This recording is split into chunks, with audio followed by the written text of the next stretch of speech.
Sir KCR గారికి high court shock ఇచ్చింది sir. విద్యుత్ అవకతవకలు జరిగాయి కదా, దానిపైన ఎంక్వైరీ కమిషన్ వేశారు ఒకటి. అయితే ఎంక్వైరీ కమిషన్ ఆపాలని చెప్పేసి ఆయన కోర్టుకు వెళ్తే అందుకు హైకోర్టు అయితే ఒప్పుకోలేదు. మరి ఇప్పుడు ఏం జరగచ్చు అంటారు సార్? కేసీఆర్ మీద రకరకాల కేసులు మొదలైనవి. ఒకటేమో కాళేశ్వరం మీద విచారణ కమిషన్ అది స్టార్ట్ అయింది. దాంతోపాటు అసలు రేవంత్ రెడ్డి అధికారంలోకి రాగానే ఫస్ట్ చేసిన పని ఈ విద్యుత్ రంగాన్ని సమీక్షించారు. సమీక్షించి 85,000 కోట్లు అప్పులు ఉన్నాయి, ఇది చాలా పెద్ద మొత్తం, దీన్ని ఇప్పటివరకు దాచిపెట్టారని చెప్పి రేవంత్ రెడ్డి ప్రభుత్వం ప్రకటించింది. సో ప్రధానంగా రేవంత్ రెడ్డి ప్రభుత్వం ఆరోపించింది ఏంటంటే కేసీఆర్ విద్యుత్ కొనుగోలులో అవకతవకలు జరిగాయి, అవసరం లేకున్నా కూడా పెద్ద ఎక్కువ రేట్లు పెట్టి ఛత్తీస్గఢ్ దగ్గర కొన్నారు అనేది నెంబర్ 1 అభియోగం. Number 2, Yadadri Bhadradri thermal power station వాటికి కూడా ఆ నిర్మాణాల్లో కూడా అవకతవకలు జరిగాయి అనేది సెకండ్ అలిగేషన్. సో వీటికి సంబంధించి జస్టిస్ నరసింహారెడ్డి కమిషన్ వేశారు జ్యుడిషియల్ ఎంక్వైరీ. సో ఈ జ్యుడిషియల్ ఎంక్వైరీ ఆల్రెడీ విచారణ ప్రారంభించింది, కేసీఆర్కు నోటీసులు ఇచ్చింది. సో దాని మీద కేసీఆర్ హైకోర్టుకి వెళ్ళారు. ఇది ఈఆర్సీ తీర్పు మేరకే మేము కొన్నాము, దాంతో ఒప్పందం మేరకే. ఈఆర్సీ తీర్పు మీద జ్యుడిషియల్ కమిషన్లు ఎంక్వైరీలు వేయడానికి లేదని తెలిసినా కూడా కావాలని వేశారు. సో ఎంక్వైరీని ఆపండి అని కోర్టుని అడిగారు. బట్ కోర్టు కేసీఆర్ తరఫున ఆర్గ్యూ చేసిన ఆదిత్య సోంది అనే అడ్వకేటు వాదనలతో కోర్టు ఏకీభవించలేదు. ఎలక్షన్ ఎందుకు వేయకూడదు, జ్యుడిషియల్ కమిషను వేస్తారు, వాళ్ళు రేపు రిపోర్ట్ వస్తుంది, రిపోర్ట్ వచ్చినాక అసెంబ్లీలో పెడతారు, పెట్టినప్పుడు అప్పుడు మీరు మాట్లాడండి. సో ఇప్పుడే అసలు ఎంక్వైరీని వద్దని మీరు ఎలా చెప్తారు? ఒక ప్రభుత్వం గత ప్రభుత్వంలో అవకతవకలు జరిగాయని తెలిసి అనుకున్నప్పుడు ఎంక్వైరీ వేయచ్చు కదా అనేది హైకోర్టు అడిగింది. దాంతో కనీసం యాక్చువల్గా ఈరోజు ఆయన కమిషన్ ముందు హాజరవ్వాల్సింది కేసీఆర్ 27వ తేదీ, కనీసం ఒక్కరోజు పోస్ట్పోన్ చేయమని రిక్వెస్ట్ చేశారు. కానీ దానికి కూడా హైకోర్టు ఒప్పుకోలేదు. కమిషన్ మిమ్మల్ని ఎప్పుడు పిలిస్తే అప్పుడు మీరు వెళ్ళాల్సిందే అని చెప్పారు. అయితే ఈ సందర్భంగా కేసీఆర్ చాలా ఆరోపణలు కూడా చేశాడు కమిషన్ మీద. కమిషన్ కావాలని ఇది పొలిటికల్లీ మోటివేటెడ్ అని అనిపిస్తుంది. నన్ను 15వ తేదీ వాయిదాకి విచారణకు రమ్మని లేదా లేక సమాధానం ఇవ్వమని నాకు పంపించారు. నేను ఇచ్చే లోపలే 11వ తేదీ జస్టిస్ నరసింహారెడ్డి ప్రెస్ మీట్ పెట్టి గత ప్రభుత్వంలో ఈ విద్యుత్ రంగంలో అనేక అవకతవకలు జరిగాయని ఆయన మీడియాతో మాట్లాడారు. ఆయన మీడియాతో ఎలా మాట్లాడతారు? సో ఏదైనా ఉంటే నివేదికని ప్రభుత్వానికి సమర్పించడం వరకే ఆయన పని. సో క్లియర్గా ఇది పొలిటికలీ మోటివేటెడ్ అనేది కేసీఆర్ తరపున అడ్వకేటు వాదించారు. బట్ కోర్టు అవన్నీ పరిగణలోకి తీసుకోకుండా వాయిదాకైతే ఒప్పుకోలేదు, కమిషన్ని ఆపడానికి కూడా కోర్టు ఒప్పుకోలేదు. బట్ మళ్ళీ ఫ్రైడేకి రేపటికి ఇది వాయిదా వేస్తారు. రేపు ప్రభుత్వ అడ్వకేట్ సుదర్శన్ రెడ్డి రేపు వాదన వినిపిస్తారు ప్రభుత్వం తరఫున, దీనికి సమాధానాలు వినిపిస్తారు అన్నమాట. సో ఇది జరిగింది. అంటే కేసీఆర్కు ఇప్పుడు జ్యుడిషియల్ ఎంక్వైరీని ఎదుర్కోక తప్పదు. ఈరోజు ఖచ్చితంగా ఆయన జ్యుడిషియల్ ఎంక్వైరీ ముందు హాజరవబోతున్నారు. హాజరవ్వకుండా ఉండే మార్గం ఆయనకి ఏం లేదు. ఒకవేళ ఉన్న సుప్రీంకోర్టుకు పోవాలనుకున్నా కూడా టైం సరిపోదు, కాబట్టి ఖచ్చితంగా హాజరవ్వాల్సింది ఆయన. సో చాలామందికి వచ్చే డౌట్లు ఏంటంటే ఇప్పుడు ఖచ్చితంగా రేవంత్ రెడ్డి కేసీఆర్ని వేధించాలన్న ఉద్దేశం ఖచ్చితంగా ఉంటుంది. ఎందుకంటే ఇవాళ రేపు మనం చూస్తున్నాం ప్రతి ప్రభుత్వము గత ప్రభుత్వంలో జరిగిన అవకతవకల మీద విపరీతంగా ఫోకస్ పెట్టడం, గత ప్రభుత్వంలో ఉన్న నాయకులను వేధించడం అనేది వెరీ వెరీ కామన్. ఇవాళ గతంలో జగన్ చంద్రబాబును వేధించాడు, అంతకుముందు చంద్రబాబు జగన్ వేధించాడు, మళ్ళీ ఇప్పుడు చంద్రబాబు జగన్ వేధిస్తున్నాడు. రివెంజ్ అనేది స్టార్ట్ అయిపోయింది. అట్లాగే కేసీఆర్ ఉన్నప్పుడు రేవంత్ రెడ్డి మీద కేసులు పెట్టాడు. రేవంత్ రెడ్డి అక్రమ ఆస్తులు వ్యవహారాలు వీటి మీద TV9 లాంటి దాంట్లో విపరీతం కథనాలు వచ్చాయి.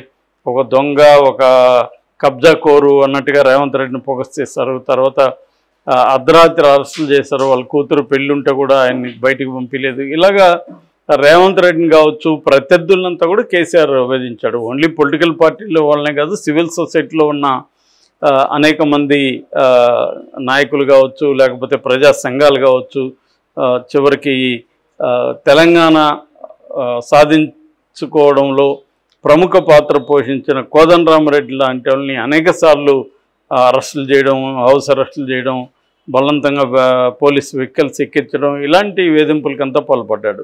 అట్లాగే చాలా ప్రజా సంఘాల సభ్యులపైన ఊపా కేసు లాంటివి అంతా కూడా పెట్టి చివరికి హలగోపాల్ మీద కూడా ఊపా కేసు పెట్టాడు. అంటే ఊపా అనేది unlawful, prevention of unlawful activities. So అంటే క్లియర్గా ఎటువంటి డిసెంట్ అంటారు, అసమ్మతిని కేసీఆర్ సహించలేదు. మందాకృష్ణ మాదిగని జైల్లో పెట్టించాడు. తర్వాత ఆయన తిన్మార్ మల్లన్న లాంటి జర్నలిస్టులను జైల్లో పెట్టించాడు. అసలు జర్నలిస్టులను వేధించడంలో కాశ్మీర్ తర్వాత సెకండ్ హైయెస్ట్ తెలంగాణలోనే జరిగింది. అంటే ఆ స్థాయిలో కేసీఆర్ నిర్బంధాన్ని తెలంగాణ ప్రజల మీద, తెలంగాణ ఉద్యమకారుల మీద ప్రయోగించాడు. తన వైపు ఉంటే ఓకే, తన వైపు లేకపోతే వాళ్ళంతా వేధించడం. చివరికి తన పార్టీలో వాళ్ళని కూడా ఆయన ఫోన్ ట్యాపింగ్లు చేసి వాళ్ళని భయపెట్టడం, వాళ్ళ మీద నిఘా పెట్టడం అన్నీ జరిగాయని ఇటీవల ఫోన్ ట్యాపింగ్ కేసులో ఇరుక్కున్న పోలీస్ ఆఫీసర్లు కన్ఫెషన్ రిపోర్ట్లో చెబుతున్నారు. సో ఆ స్థాయిలో ఈయన చేసినప్పుడు ఖచ్చితంగా ఈ నిర్బంధానికి గురైన, వేధింపులకు గురైన, జైలుకి వెళ్ళిన రేవంత్ రెడ్డి లాంటి వాళ్ళు గవర్నమెంట్లో సీఎం అయినాక వాళ్ళు ఎందుకు గమ్మునుంటారు? గత ప్రభుత్వంలో అవకతవకల మీద పెడతారు. ఏ ప్రభుత్వం అయినా, ఏ పార్టీ అయినా అవకతవకలు లేకుండా చేయకుండా, కరప్షన్ లేకుండా ఎవరు ఇవాళ లేరు. మోడీ లాంటి వాళ్ళు వ్యక్తిగత కరప్షన్ లేకపోయినా, అదానీలు అంబానీలు మోడీ తర్వాత ఏ స్థాయిలో గ్రో అయ్యారో అందరికి చిన్నపిల్లలను అడిగినా చెప్తారు. అంతకుముందు అసలు అదాని పేరే తెలిసేది కాదు మనకు. అందుకని ఇద్దరు గుజరాతీలు ఇంకొక ఇద్దరు గుజరాతీలకి దేశాన్ని అమ్మేస్తున్నారని చెప్తున్నారు. కాబట్టి మోడీ నేను తినలేదు అంటున్నాడు, కానీ వేరే వాళ్ళు తింటున్నా నువ్వు ఎంకరేజ్ చేయడం అంటే అదే కదా. కాబట్టి ఇవాళ ఏ ప్రభుత్వం అయినా కరప్షన్ లేని ప్రభుత్వం లేదు. యాక్చువల్గా డెవలప్మెంట్ ఉందంటేనే కరప్షన్ ఉంది ఎక్కడైనా. చైనా లాంటి సింగిల్ పార్టీ దేశాల్లో కూడా కరప్షన్ మీద విపరీతంగా చర్చ జరుగుతుంది. అక్కడ పార్టీ కరప్షన్ ఎట్లా ఉందని మెక్మాఫియా లాంటి, బీబీసీ జర్నలిస్టు మెక్మాఫియా లాంటి పుస్తకాల్లో చాలా డీటెయిల్గా చైనా కరప్షన్ గురించి రాశారు.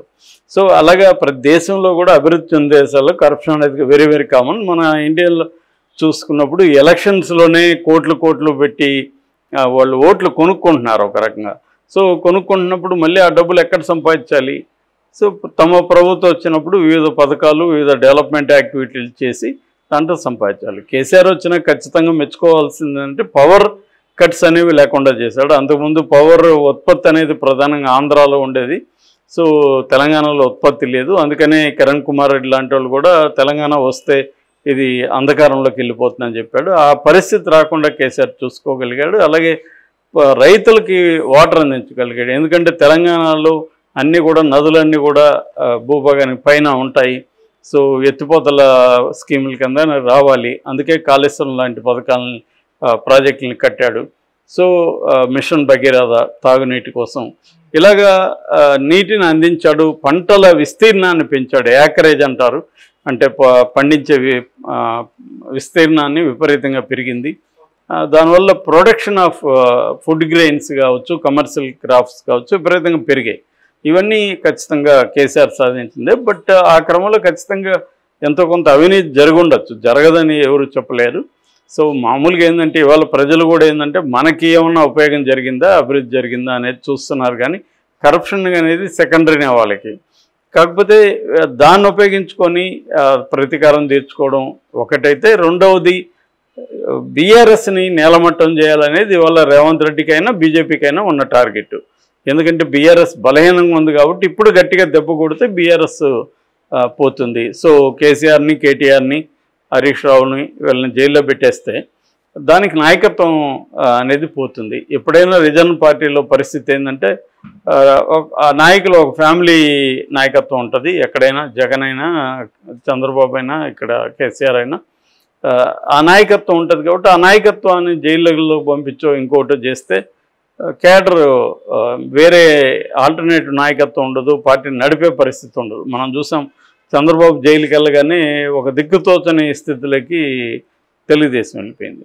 సో ఇప్పుడు కేసీఆర్ పరిస్థితి కూడా అదే, ఈ హ్యాస్ టు ఫేస్ ఇట్. అందువల్ల ఆయన కోర్టుల్లో ఏమన్నా న్యాయం జరుగుతుందని కోర్టులు కూడా చూస్తున్నాడు, కానీ కోర్టులు కూడా లీగల్ ప్రొసీడ్ అవుతాయి, లీగల్గా ప్రొసీడ్ అవుతాయి, రాజ్యాంగాన్ని ఫాలో అవుతాయి. కాబట్టి ఇప్పుడు ఒక మాజీ ముఖ్యమంత్రి పైన కమిషన్ వేస్తే కమిషన్ వేయకూడదని చెప్పదు కదా కోర్టు. కాబట్టి అది ఆయనకు కూడా తెలిసి ఉండొచ్చు, తెలియదని కాదు. బట్ ఎక్స్పోజ్ చేయడం ఒకటి, ట్రై చేద్దాం అనేది అనుకొని ఉండొచ్చు. ఏదేమైనా కేసీఆర్కి ఒక షాక్ అని చెప్పాలి. ఆయన కమిషన్ని దీన్ని ఎదుర్కోవాలి ఖచ్చితంగా. ఆల్రెడీ అవకతవకలని జస్టిస్ నరసింహారెడ్డి చెప్పాడు కాబట్టి ఖచ్చితంగా కేసీఆర్